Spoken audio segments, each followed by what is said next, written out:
प्यारे बच्चों, सितंबर 2024 में इतिहास विषय का मासिक परीक्षा का प्रश्न और उत्तर आज हम जानेंगे। और आप देख रहे हैं बिहार बोर्ड पेपर्स।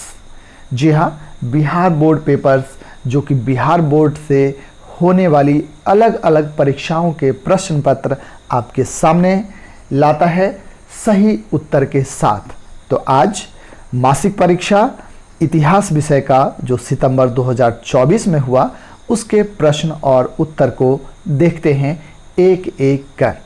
चलिए, सबसे पहला प्रश्न आपके सामने।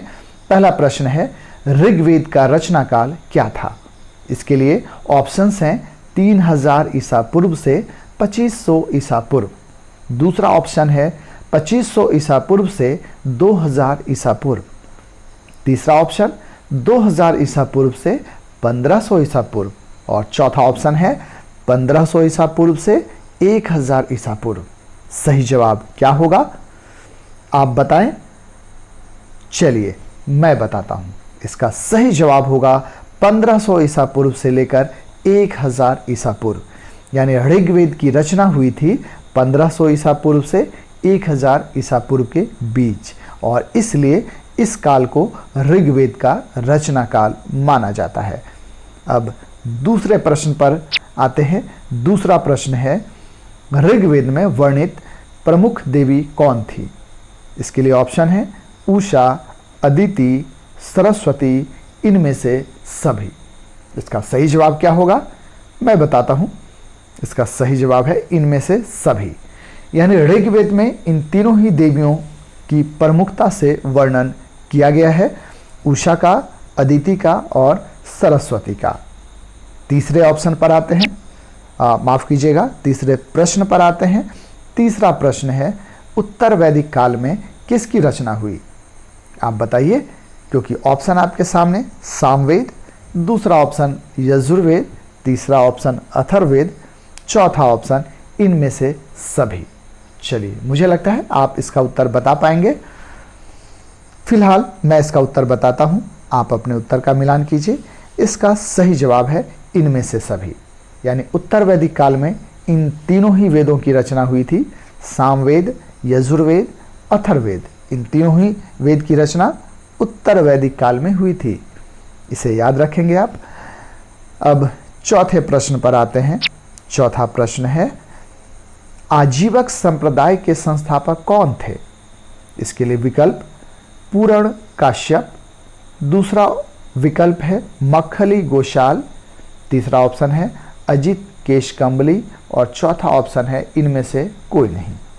इसका सही जवाब क्या होगा, मैं बताता हूं। सही जवाब है मक्खली गोशाल।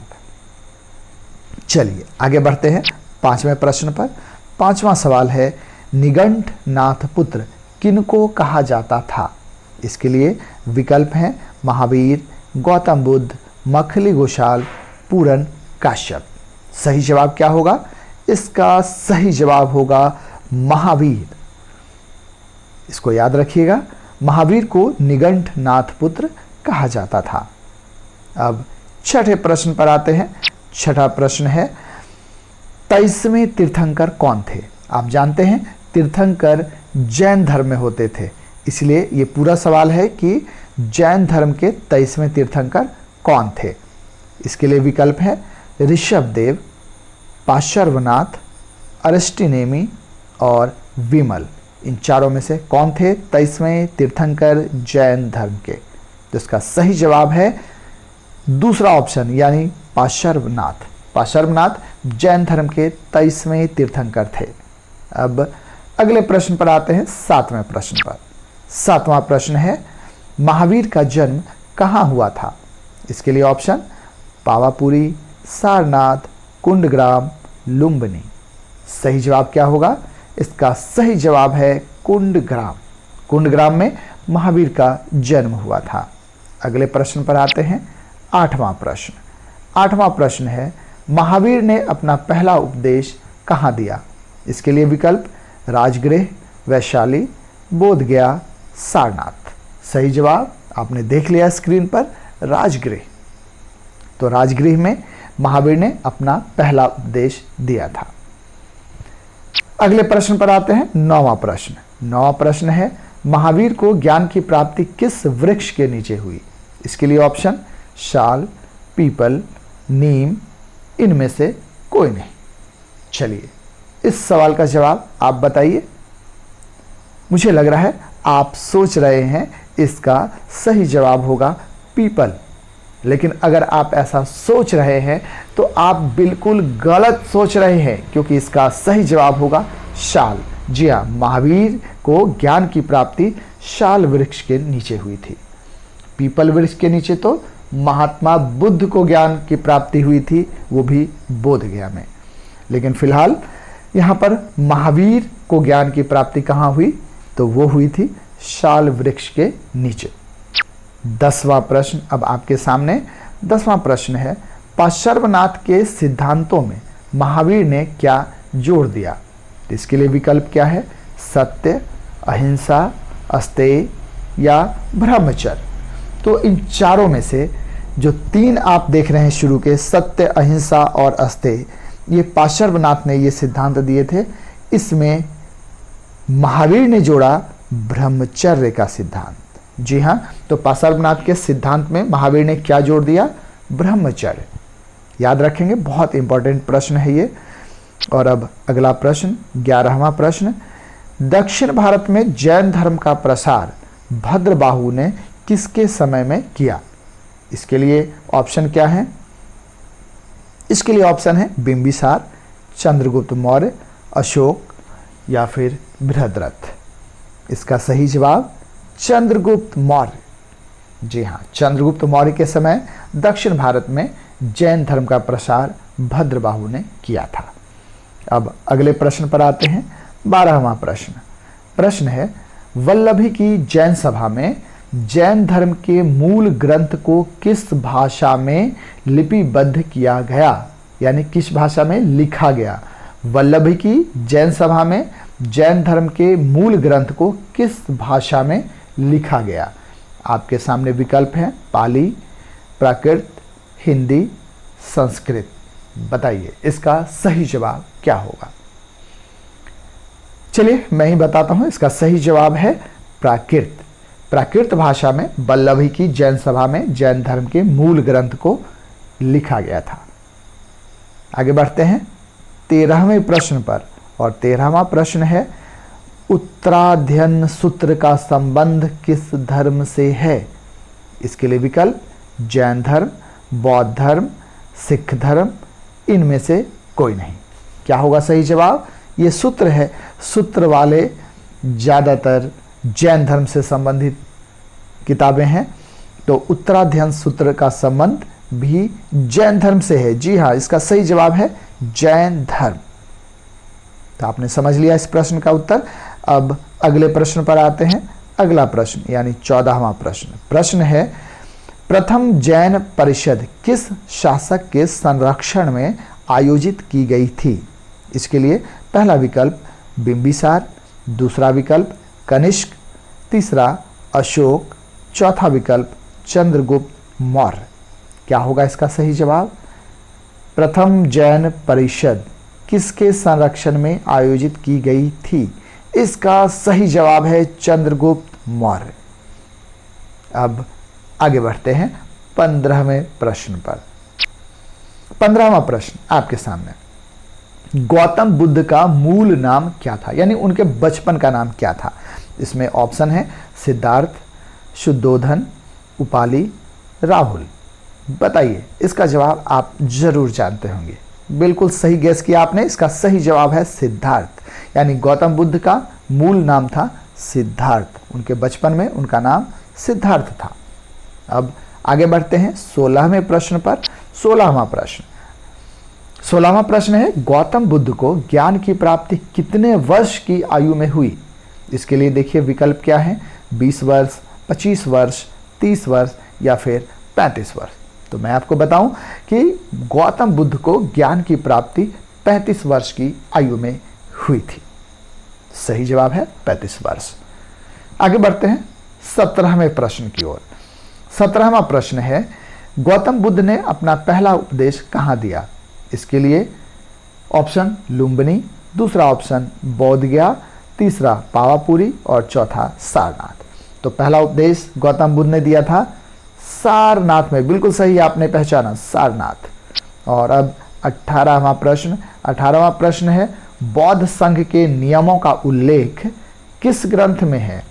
बौद्ध संघ के नियमों का उल्लेख किस ग्रंथ में है? इसके लिए ऑप्शन सुत्त पिटक, विनय पिटक, अभिधम्म पिटक या इनमें से कोई नहीं। तो बौद्ध धर्म के यही 3 पिटक हैं, सुत्त पिटक, विनय पिटक और अभिधम्म पिटक। इनमें से जिस पिटक में बौद्ध संघ के नियमों को लिखा गया है उसका नाम है विनय पिटक। बिल्कुल सही आपने पहचाना। और अब आगे बढ़ते हैं 19वें प्रश्न पर। 19वां प्रश्न है, दूसरी बौद्ध संगीति कहाँ हुई थी? बहुत महत्वपूर्ण सवाल है। इसमें प्रथम बौद्ध संगीति, दूसरी बौद्ध संगीति, तीसरी बौद्ध संगीति और चौथी बौद्ध संगीति। 4 बौद्ध संगीतियाँ हुई थी, चारों को याद रखना बहुत ज़रूरी है। फिलहाल दूसरी बौद्ध संगीति कहाँ हुई थी ये बताना है आपको। ऑप्शन है पाटलिपुत्र, वैशाली, सारनाथ, मथुरा। इसका सही जवाब होगा वैशाली। जी हाँ, वैशाली में दूसरी बौद्ध संगीति हुई थी। और अब 20वां प्रश्न है, बुद्ध चरित की रचना किस भाषा में हुई? इसके लिए विकल्प है संस्कृत, हिंदी, प्राकृत, पाली। इसका जवाब आप बताइए। बुद्ध चरित की रचना किस भाषा में हुई होगी? अंदाजा लगाइए। अच्छा, तो आप अंदाजा नहीं लगा पा रहे। चलिए मैं ही बताता हूं। बुद्ध चरित की रचना आपने देख लिया ना स्क्रीन पे। जी हाँ, संस्कृत में हुई थी। बुद्ध चरित की रचना संस्कृत भाषा में हुई। अब आगे बढ़ते हैं 21वें प्रश्न पर। 21वां प्रश्न, किसके संरक्षण में चौथी बौद्ध संगीति कश्मीर में हुई? मैंने कहा था ना कि चारों बौद्ध संगीतियां बहुत महत्वपूर्ण हैं, इन चारों को याद रखना है। इन 4 में से कोई ना कोई एक पूछ ही लिया जाता है लगभग हर एक परीक्षा में। तो फिलहाल चौथी बौद्ध संगीति कश्मीर में हुई किसके संरक्षण में? पहला ऑप्शन है चंद्रगुप्त मौर्य, दूसरा ऑप्शन अशोक, तीसरा ऑप्शन है पुष्यमित्र शुंग और चौथा ऑप्शन कनिष्क। क से कनिष्क और क से कश्मीर। चौथी बौद्ध संगीति कनिष्क के ही संरक्षण में हुई थी कश्मीर में। तो इसका सही जवाब है कनिष्क। अब हम बढ़ेंगे आगे 22वें प्रश्न पे। 22वां प्रश्न, सांची का स्तूप किस राज्य में है? बिहार में, उत्तर प्रदेश में, मध्य प्रदेश में या फिर गुजरात में? आपने सही पहचाना। इसका सही जवाब है मध्य प्रदेश। मध्य प्रदेश में है सांची का स्तूप। तो आपने अब इस प्रश्न का भी उत्तर जान लिया है। 23वें प्रश्न पर अब आते हैं हम। 23वां प्रश्न देखिए सामने है, गांधार मूर्तिकला किस कला से प्रभावित थी? इसके लिए ऑप्शन है यूनानी रोमन कला या फिर ईरानी कला, चीनी कला, इनमें से कोई नहीं। सही जवाब क्या होगा? यूनानी रोमन कला, यानी गांधार मूर्ति कला यूनानी रोमन कला से प्रभावित थी। आपने जान लिया। आगे बढ़ते हैं 24वें प्रश्न की ओर। 24वां प्रश्न है, मथुरा कला में मूर्तियां बनाने में किस रंग के पत्थरों का प्रयोग किया गया था? जी हाँ, मथुरा कला में मूर्तियां बनाने के लिए किस रंग के पत्थरों का प्रयोग किया गया था? तो इसके लिए सही जवाब क्या है? अब सही जवाब जो भी हो, पहले तो ऑप्शन देख लेते हैं। लाल रंग, काला रंग, सफेद रंग, नीला रंग। क्या लगता है आपको? नीला? बिल्कुल गलत। नीला रंग तो कभी नहीं। इसका सही जवाब होगा लाल रंग। ये रहा आपके सामने। मथुरा कला में मूर्तियां बनाने के लिए लाल रंग के पत्थरों का प्रयोग किया जाता था। आपने समझ लिया। अब आगे बढ़ते हैं 25वें प्रश्न की ओर। 25वां प्रश्न क्या है? 25वां प्रश्न है, मंदिर निर्माण की उत्तर भारत शैली कौन थी? मंदिर निर्माण के लिए उत्तर भारत शैली का नाम क्या था? नागर शैली, द्रविड़ शैली, बेसर शैली या इनमें से कोई नहीं। बहुत आसान सवाल है और महत्वपूर्ण भी। इसका सही जवाब बताइए। नहीं, अच्छा चलिए मैं ही बताता हूँ। इसका सही जवाब होगा नागर शैली, यानी पहला। जो दक्षिण भारत में मंदिर बनाए जाते थे वो द्रविड़ शैली में होते थे और उत्तर भारत के मंदिर नागर शैली में होते थे। तो उत्तर भारत में मंदिर निर्माण की शैली नागर शैली। आगे बढ़ते हैं 26वें प्रश्न पर। 26वां प्रश्न है, किताब उल हिंद किसकी रचना है? रचनाकार का नाम, पहला इब्न बतूता, दूसरा अल बरूनी, तीसरा अब्दुल रज्जाक और चौथा मार्को पोलो। इसमें सही जवाब क्या होगा? सोचिए सोचिए। नहीं सोच पा रहे? चलिए मैं बताता हूं। किताब उल हिंद की रचना की थी अल बरूनी ने। ये देखिए आपके स्क्रीन पे सही जवाब अल बरूनी, किताब उल हिंद की रचना की थी। अगले प्रश्न पर आते हैं। अब 27वां प्रश्न आपके सामने। प्रश्न है, इब्न बतूता किस देश का निवासी था? इसका सही जवाब क्या है? फ्रांस। नहीं, अभी तो मैं विकल्प पढ़ रहा हूं। दूसरा विकल्प है चीन, तीसरा विकल्प है उज्बेकिस्तान और चौथा मोरक्को। सही जवाब क्या होगा? आपने अंदाजा नहीं लगाया। चलिए मैं लगाता हूं। मैं अंदाजा नहीं, मैं सही जवाब बताता हूं। इसका सही जवाब है मोरक्को। इब्न बतूता मोरक्को का रहने वाला था। आपने जान लिया इब्न बतूता के बारे में, जो मोरक्को से आया था भारत। और अब अगले प्रश्न पर आते हैं। 28वां प्रश्न। 28वां प्रश्न है, बर्नियर भारत में कितने वर्ष तक रहा? ऑप्शन 5 वर्ष, 7 वर्ष, 10 वर्ष, 12 वर्ष। मुझे लगता क्या है? सही जवाब यही है कि बर्नियर भारत में 12 वर्षों तक रहा था। सही जवाब है 12 वर्ष। तो आपने अब ये भी जान लिया। अब 29वां सवाल। 29वां प्रश्न है, नारियल तथा पान का वर्णन किस यात्री ने किया? नारियल और पान किस विदेशी यात्री ने इसका वर्णन किया था? ऑप्शन, पहला अल बरूनी, दूसरा ऑप्शन इब्न बतूता, तीसरा मार्को पोलो, चौथा डोमिंगो पेस। लगता होगा आपको कि इसका सही जवाब डोमिंगो पेस होगा, लेकिन नहीं, इसका सही जवाब डोमिंगो पेस नहीं बल्कि इब्न बतूता है।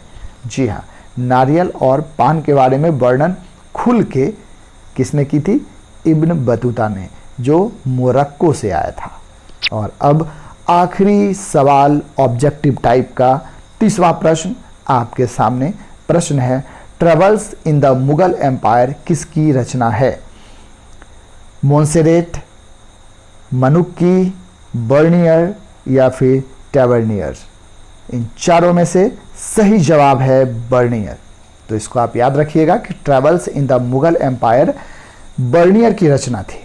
तो आपने 30 प्रश्न जो ऑब्जेक्टिव टाइप के पूछे गए सितंबर 2024 में इतिहास विषय के, उनके सवाल और उनके सही जवाब आपने देखा। और एक नज़र अब डालेंगे बहुत तेजी से लघु उत्तरीय प्रश्न पर और फिर दीर्घ उत्तरीय प्रश्न पर, उसके उत्तर पर नहीं, सिर्फ प्रश्न पर। चलिए जल्दी से नज़र डाल लेते हैं। तो लघु उत्तरीय में पहला प्रश्न था, इब्न बतूता कौन था? दूसरा प्रश्न, भारत आने वाले 2 फ्रांसीसी यात्रियों के नाम लिखें। तीसरा प्रश्न, हीनयान और महायान के बीच 2 अंतर लिखें। चौथा प्रश्न, जैन धर्म की 2 महत्वपूर्ण देन लिखें। 5वां प्रश्न, गुफा मंदिर से आप क्या समझते हैं? और छठा प्रश्न, मथुरा कला की 2 विशेषताएं लिखें। 7वां प्रश्न, सम्राट अशोक द्वारा बनाए गए 2 महत्वपूर्ण स्तूपों के नाम लिखें। और 8वां प्रश्न, त्रिपिटक से आप क्या समझते हैं? 9वां प्रश्न, 2 प्रमुख उपनिषदों के नाम लिखें। और 10वां सवाल और आखिरी सवाल लघु उत्तरीय का था कि श्वेतांबर और दिगंबर में 2 अंतर लिखें।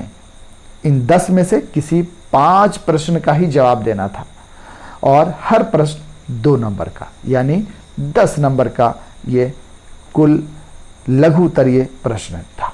अब आगे बढ़ते हैं, दीर्घ उत्तरीय प्रश्न भी देखते हैं कैसे प्रश्न पूछे गए थे। दीर्घ उत्तरीय प्रश्न में पहला प्रश्न था, 6ठी शताब्दी ईसा पूर्व में धर्म सुधार आंदोलन के कारणों की विवेचना करें। दूसरा प्रश्न था, बौद्ध मूर्तिकला के विकास को रेखांकित करें। तीसरा प्रश्न क्या था? वर्धमान महावीर की शिक्षाओं की विवेचना करें। चौथा प्रश्न था, उत्तर वैदिक काल में धार्मिक जीवन में हुए परिवर्तनों को रेखांकित करें। और पांचवा और आखिरी प्रश्न था, जाति व्यवस्था के बारे में अल बरूनी के विचार लिखें। ये 5 प्रश्न तो पूछे गए थे, लेकिन इनमें से किन्हीं 3 प्रश्नों के ही जवाब देने थे। तो आपने देखा कि सितंबर 2024 में इतिहास विषय का जो मासिक परीक्षा लिया गया उसमें क्या प्रश्न आए थे। अब तक आप बने रहे बिहार बोर्ड पेपर्स चैनल पर, इसके लिए आपका बहुत बहुत शुक्रिया। फिर मिलते हैं, धन्यवाद।